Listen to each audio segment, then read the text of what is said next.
Hey guys, SOCOMmando here, bringing you a SOCOM 4 commentary. I want to welcome all you guys to my channel. Thank you for checking out my stuff, and I appreciate it. I am using the FAMAS, the KP5, all mod 5, PE4s of course, and smoke. Later on in this gameplay, you will see me use smoke, and I'll explain why smoke is such a good asset to have on a map like Bailout. It also works really well on Rush Hour and other maps like that. First things first, I come out to get the first blood with a PE4, followed by a death. Later on in this video, I'm going to talk about how I hold my controller. I actually might include a picture, if that's not too hard for me to do, of how I hold my controller and why holding my controller that way is so beneficial. First things first, I'm going to talk about Bailout and why this map is so good for flanking. This map it has pretty awkward spawns. It either spawns them right here, where this bullshit smoke is on my screen right now, making my screen lag up, or they spawn over to the right of me. And the thing that's so weird about those spawns, actually they can spawn right here too, as you can see, but that's usually in the beginning of the game before your team's pushed up, because when your team is like pushed all the way in the back of their spawn, if they're still in the back of their spawn, the enemy is going to usually spawn in the middle. But as your team kind of moves forward, you eventually push their spawn into like a corner in the back of the map. So in the beginning of the map, they tend to spawn right here, but as the game goes on, they eventually spawn to the left or to the right. But what's so awkward about that is they're really vulnerable. They have no cover as soon as they spawn, and so that allows you to, as soon as you get up behind them, as soon as you find that spawn, that allows you to do some serious damage to the enemy team and get a lot of kills. Get a nice little good start. I already have 15 kills, 2 deaths. That's not bad. After this part right here, I actually do slow down a lot, and you'll see me. I think I died about 4 times right here. The thing about this map is you always want to be able to get behind them. So right here, I'm using smoke on the left side of the map because I know that they're spawning on the right side of the map, and so I try to use smoke to get past them. I get shot up pretty bad, and then I run into gas. The bad thing about gas, it isn't as much annoying as it is kind of debilitating, because of, actually it is really annoying. It's more annoying than it actually is effective. But the only good time it's effective is when you are really low on health and you run into it, because first off, it stops your regeneration, I'm pretty sure. And so if you're dead, if you're about to die because you just got shot and you killed a guy or something, you run into gas, you won't be able to regenerate. And so it's easy for the enemy team, to easily pick you off with one bullet because you never regenerated. Also, it does actually hurt you. I'm sure you guys know that. And so if you're in that for too long, you're dead. And it's rare that people die from gas, and it's actually quite funny when you see someone die from gas. I think I've been killed by gas like about probably 3 times. Excuse me, let me adjust my mic. But if you can if you can get out of the gas as quick as you can, get to cover, you're safe. See, the thing I was talking about earlier on Bailout is you want to be able to flank them. So here again, I'm throwing more smoke to get behind them. I just died on the left side of the map, so now obviously I'm trying to go to the right side of the map. There's some more gas in front of me. Of course, it's always everywhere. You always want to try flanking, because the spawns are so awkward that you can get behind them and you can do some serious damage. So because they're on the left, I go to the right.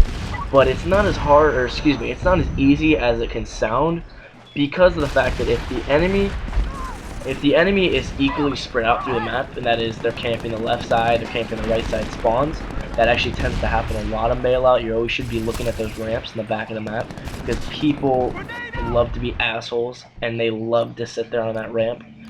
And I mean, there's no penalty for doing it. You can get a 3-to-1 kill death ratio. I'm not saying you should do it, because you'll probably get like 6 kills a game, but you rarely die back there, and it's just a pussy thing to do. But the enemy can be equally spread out through this map, So you have to really fight your way to their spawn. Sometimes you get a lucky break, and you'll see, I think right here, I actually make it through their spawn. No one shot at me, no one confronted me. Well, actually, I started getting shot from behind right here, but I luckily got through. And as you'll see in a second, you can watch the damage I'm going to do right here. I'm going to actually stop talking so you can just watch this. This is the benefit of getting behind their spawn. I can check where they are spawning. I can, you know, they're not looking at me, and this is what can happen. And boom goes the dynamite. See, as you can get up behind them, the awkward spawns allow you to get up behind them, and there's nothing that's going to stop you from just triple kills, quadruple kills. When the P4s get patched, which is probably about tomorrow, I think the patch is coming out, all you have to do is, you know, chuck a grenade right there. It's going to make a lot of people stumble, and then you can shoot them. You can wait for their spawn shield to go down, and you can do it that way. Right there, I am calling in my airstrike, but because I saw a Vega character, and it's different for other people, you know, it's different if I see a non-Vega character, because the Vega characters, you know, you can tell they're the high rank, so they know, you know, they're going to kill you, or they have the capability of killing you. When you're calling an airstrike, you really have to judge the player that's running towards you, because you can keep strafing and call that airstrike in, and you can get a lot of kills.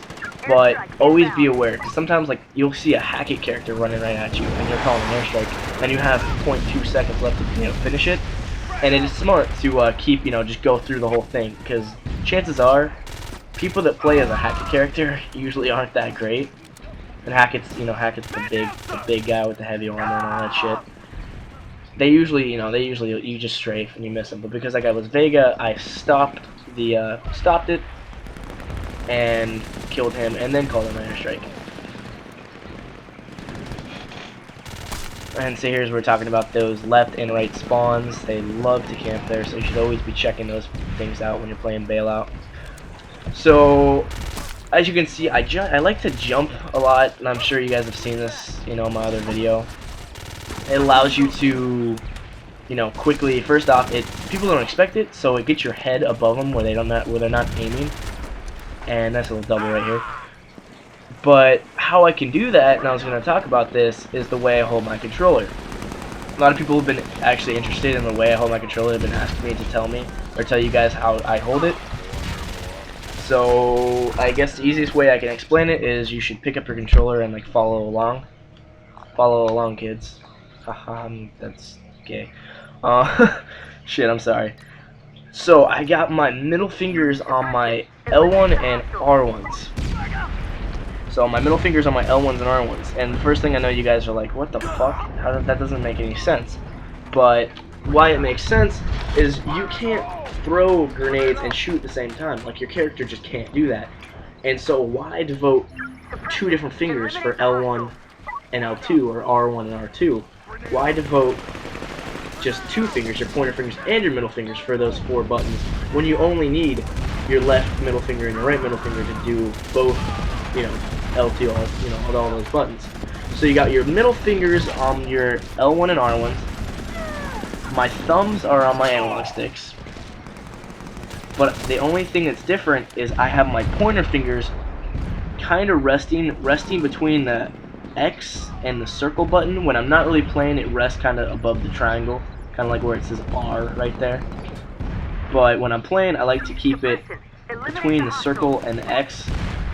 What that allows me to do is I can jump when, you know, I can jump without taking my thumb off the trigger, which is always, or my thumb off the analog stick. So I can jump and still be aiming, so that when I hit the ground, I'm ready to take the shot. I can press circle to detonate my PE4s without actually taking my thumb off, so I can aim at them the whole way. As you can see right there, I can aim at it the whole way. That way I don't have to judge where it's going to land. I can just follow it and detonate it. You can see me sometimes, I'll drop shot.